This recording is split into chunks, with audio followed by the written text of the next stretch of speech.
ఆహ్! హ్మ్. ఒకసారి ఊహించుకోండి. ఒక వ్యక్తి ప్రపంచంలోనే అత్యంత ప్రసిద్ధుడైన రచయిత. అంటే బ్యాంక్ బ్యాలెన్స్‌కు అసలు లెక్కే లేదు. అవును. అద్భుతమైన కీర్తి ఉన్న వ్యక్తి. ఖచ్చితంగా. కళ్లకు కనిపించినంత మేర విస్తరించిన ఒక స్వంత ఎస్టేటుంది. ప్రాణానికి ప్రాణమిచ్చే కుటుంబం, అద్భుతమైన కీర్తిప్రతిష్టలు. కాని ఏంకంటే, ఇవన్నీ ఉన్న ఆ వ్యక్తి తన ఇంట్లో ఉన్న తాళ్లను రహస్యంగా దాచేస్తున్నాడు. అరే! ఎందుకలా? ఎందుకంటే, ఆ తాటితో ఎక్కడ ఉరివేసుకుని చనిపోతాను అని ఆయనకే భయమన్మాట. వామ్మో! నిజంగానా? అవును. అలాగే తన దగ్గరున్న తుపాకులను కూడా తన కంటికి కనిపించకుండా దాచేయమని పనివాళ్లకు చెబుతున్నాడు. ఇదేదో సినిమా కథ కాదండి. అంటే ఇది నిజంగా జరిగిన విషయమే కదా? అవునవును.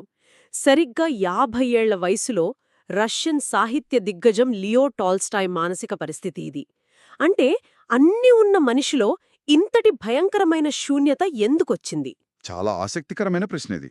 ఈనాటి మన ఈ విశ్లేషణలో అంతులేని సంపదనో, కీర్తిని వదిలేసి ఆయన ఆహ్, ఒక సామాన్య రైతులా ఎందుకు బతకాలనుకున్నాడో లోతుగా పరిశీలిద్దాం. ఖచ్చితంగా. హ్మ్. టాల్స్టాయ్ పేరు చెప్పగానే మనందరికీ ఆయన రాసిన 'వార్ అండ్ పీస్' లేదా 'అన్నా కరేనినా' లాంటి లావుపాటి మహాకావ్యాలు గుర్తొస్తాయి కదా? అవును. ప్రపంచ ప్రఖ్యాత నవలులవి. కానీ ఏంటంటే ఆయన జీవితంలో రెండవ సగం ఆయన నవలల కంటే కూడా చాలా సంక్లిష్టమైనది. అంటే ఈ అద్భుతమైన ప్రయాణాన్ని అర్థం చేసుకోవడానికి మన ముందు అద్భుతమైన ఆధారాలు కూడా ఉన్నాయి. ఎలాంటి ఆధారాలంటారు? టాల్స్టాయ్ స్వయంగా రాసుకున్న 'కన్ఫెషన్' అనే స్వీయ చరిత్ర ఉంది. అలాగే ఆయన భార్య సోఫియా రాసిన గుండెల్ని పిండేసే డైరీలున్నాయి. భార్య డైరీలు కూడా ఉన్నాయన్నమాట. అవునవును. వాటితో పాటు మహాత్మా గాంధీతో ఆయన జరిపిన ఉత్తర ప్రత్యుత్తరాలు, సామాన్య విద్యానిధానంపై ఆయన రాసిన వ్యాసాలు కూడా ఉన్నాయి. వీటన్నింటినీ కలుపుకుంటూ వెళ్తే ఒక మనిషి శాంతి కోసం చేసిన సుదీర్ఘ అన్వేషణ మనకు స్పష్టంగా అర్థమవుతుంది. చాలా బావుంది. అయితే ముందుగా ఆ అద్భుతమైన ప్రారంభం గురించి మాట్లాడుకుందాం. ఆయన పుట్టింది యాస్నాయా పొల్యానా అనే ఒక విశాలమైన ఎస్టేట్‌లో కదా! అవును. దాదాపు 4000 ఎకరాల విస్తీర్ణమది. వందలాది మంది పనివాళ్లుండేవారు. అంటే అక్కడే ఆయన ఆ గొప్ప నవలలు రాశాడనమాట. జీవితంలో సాధించాల్సిందంతా సాధించాడు గదా!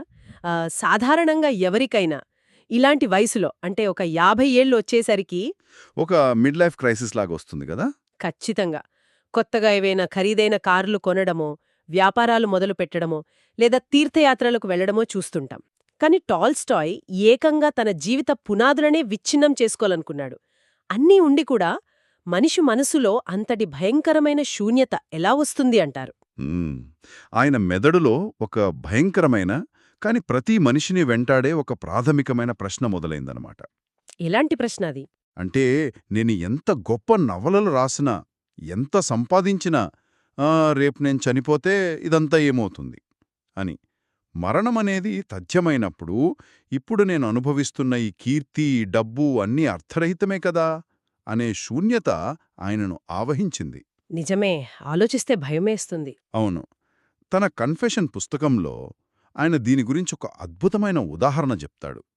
దాన్ని వింటే ఆయన మానసిక స్థితి ఇట్టే అర్థమవుతుంది మనకు. అరే! ఏంటా ఉదాహరణ?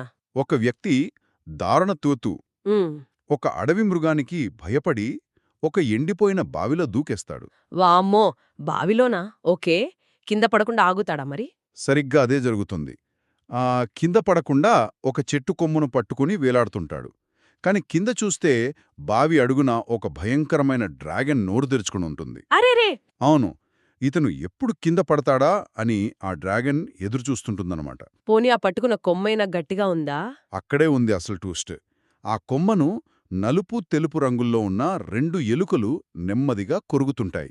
కాని ఇక్కడ విచిత్రమేమిటంటే ఆ కొమ్మకున్న ఆకుల మీద 2 తేనె చుక్కలుంటాయి.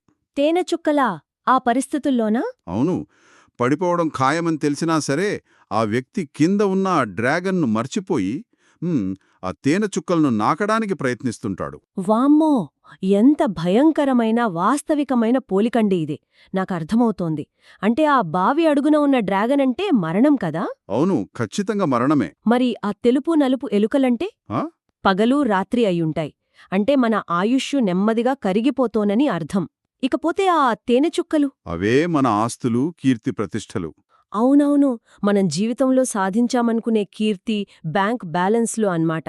కింద పడిపోవడం ఖాయమని తెలిసినప్పుడు ఆ తేనెచుక్కలు నాకడం వల్ల వచ్చే ఆ తాత్కాలిక ఆనందమేముంటుంది. ఎంత గొప్ప మెటఫర్ అసలు. నిజమే. సరిగ్గా అదే టాల్స్టాయ్ కనిపించింది. ఆ తేనె చుక్కలు ఆయనకు ఇక ఏమాత్రం తీయగా అనిపించడం మానేశాయి. హ్మ్. కీర్తి, సంపద అనేవి మరణమనే ఆ డ్రాగన్ నుంచి తనను కాపాడలేవని ఆయనకు స్పష్టంగా అర్థమైపోయిందనమాట.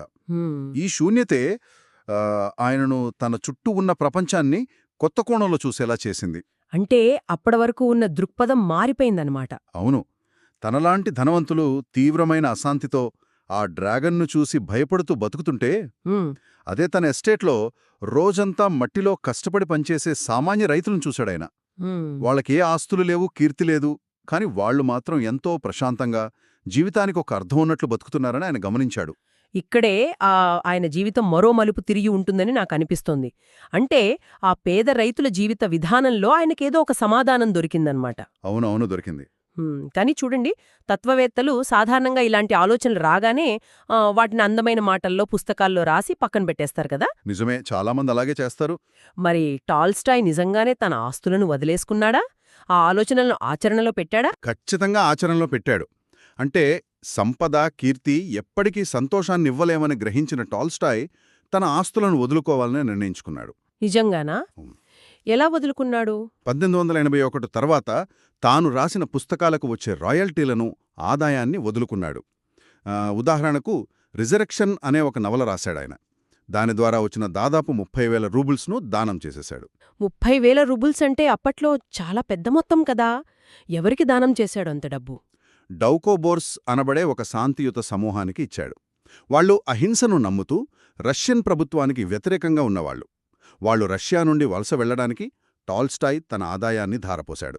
అంతేకాదు, పనివాళ్ల సేవలు తీసుకోవడం కూడా మానేశాడు. ఆగండి. ఇక్కడ మీరు చెబుతున్నది వినడానికి ఒక సన్యాసి చేసిన గొప్ప త్యాగంలాగా అనిపిస్తుంది. లేదా పిల్లలు లేరా? ఒక పెద్ద కుటుంబముండి కూడా వాళ్ల భవిష్యత్తు గురించి ఆలోచించకుండా ఆస్తులన్నీ ఇలా బయట వాళ్లకి దానం చేసేస్తే అవును, అది ఒక రకంగా బాధ్యతారాహిత్యం కదా. తను గొప్పవాడు అనిపించుకోవడం కోసం సొంత కుటుంబాన్ని రోడ్డున పడేయడం న్యాయమా? మీరడిగింది చాలా అద్భుతమైన ప్రశ్న. ఇక్కడే మనకు ఆయన భార్య సోఫియా రాసిన డైరీలు పనికొస్తాయి. ఆ డైరీలు చదివితే నిజంగా ఎవరికైనా గుండె తరుక్కుపోతుంది. అయ్యో, ఏముందా డైరీల్లో? అంటే టాల్స్టాయ్ ఈ సన్యాసం వల్ల ఆయన కుటుంబంలో తీవ్ర మనోవేదనకు దారితీసిందా పరిస్థితి.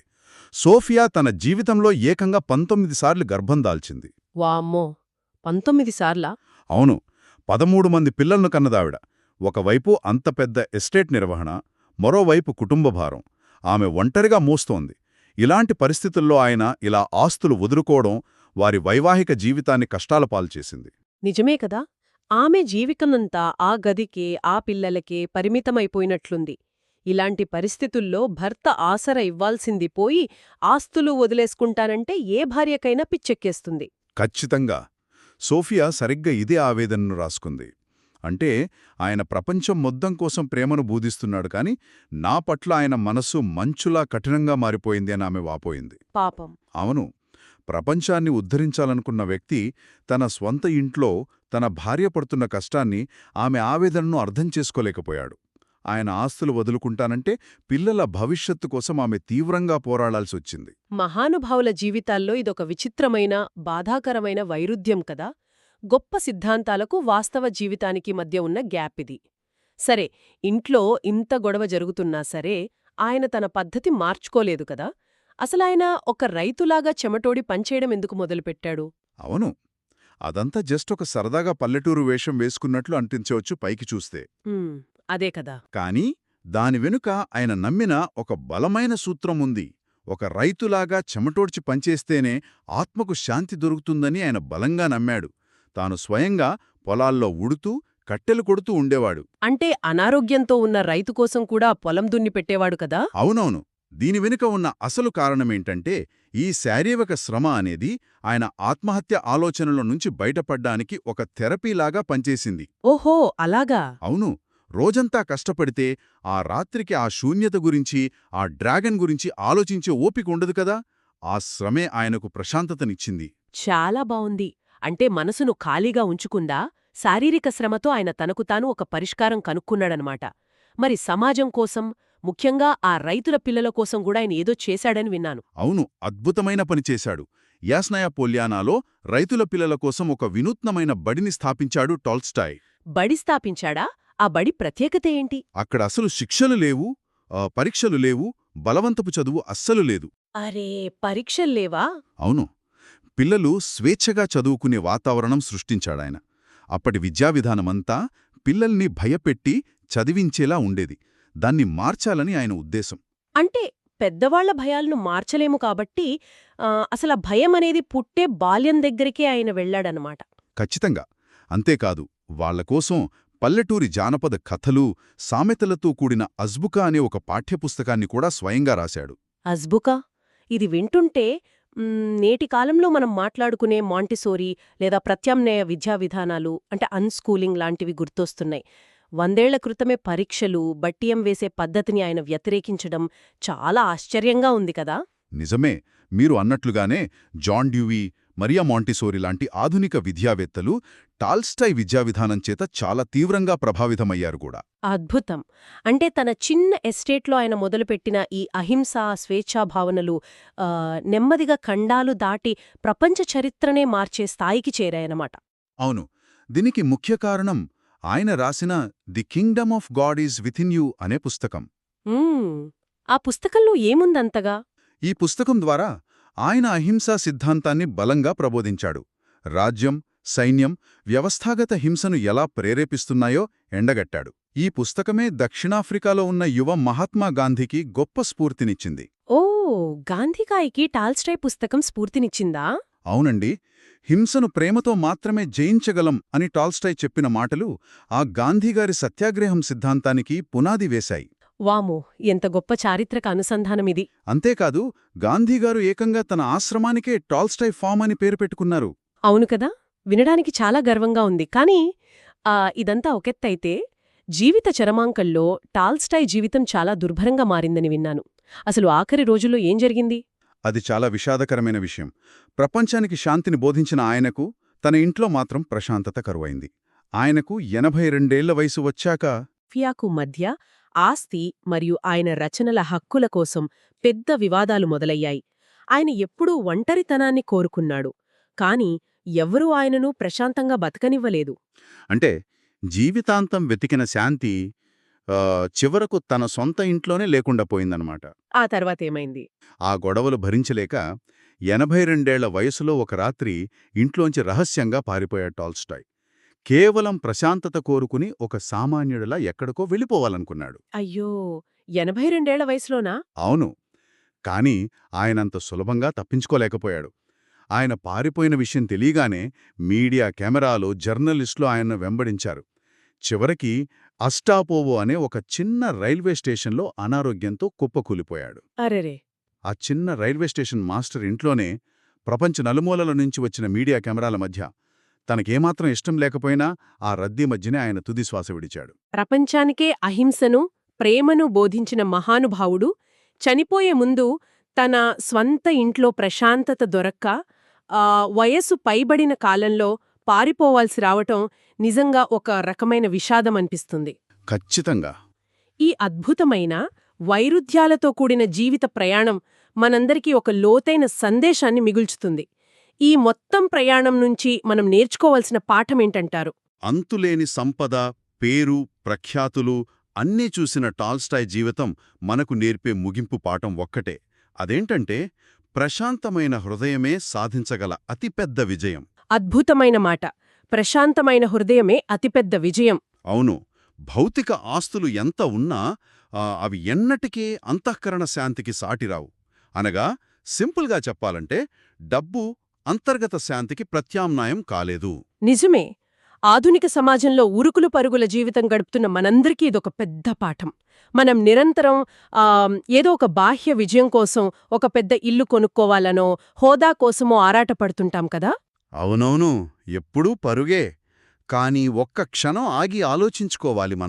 మనం సంపాదిస్తున్న ఈ ఆస్తులు, కీర్తి మనకు నిజంగా రాత్రిళ్ళు ప్రశాంతమైన నిద్రను ఇస్తున్నాయా అని ప్రశ్నించుకోవాలి. ఖచ్చితంగా ప్రశ్నించుకోవాలి. చివరగా ఈ విశ్లేషణ వింటున్న వాళ్ళందరికీ ఒక ఆలోచనాత్మకమైన ప్రశ్న వదిలేస్తున్నాం. ఆ అన్నీ వదిలేసి సన్యాసిలా మారిన టాల్స్టాయ్కు కీర్తి, వివాదాలు వెంబడిస్తూనే ఉన్నాయి. ఇల్లు వదిలి ఎక్కడికో పారిపోయినా ఆయనకు శాంతి దొరకలేదు. బహుశా నిజమైన శాంతి అంటే అడవుల్లోకో, గుర్తు తెలియని ప్రదేశానికో పారిపోవడం కాదేమో. అవును. మనమున్న పరిస్థితుల్లోనే, మన చుట్టూ ఉన్న గందరగోళం మధ్యనే మనసును ప్రశాంతంగా ఉంచుకోవడం కదా అసలైన శాంతి అంటే? పరిస్థితులను వదిలి పారిపోవడంలో శాంతి ఉందా? లేక అక్కడే ఉండి మనసును వశపర్చుకోవడంలో శాంతి ఉందా? ఒక్కసారి ఆలోచించండి. ఈ విశ్లేషణను మాతో పాటు సాగించినందుకు అందరికీ ధన్యవాదాలు. ఆలోచించడం మాత్రం ఆపకండి.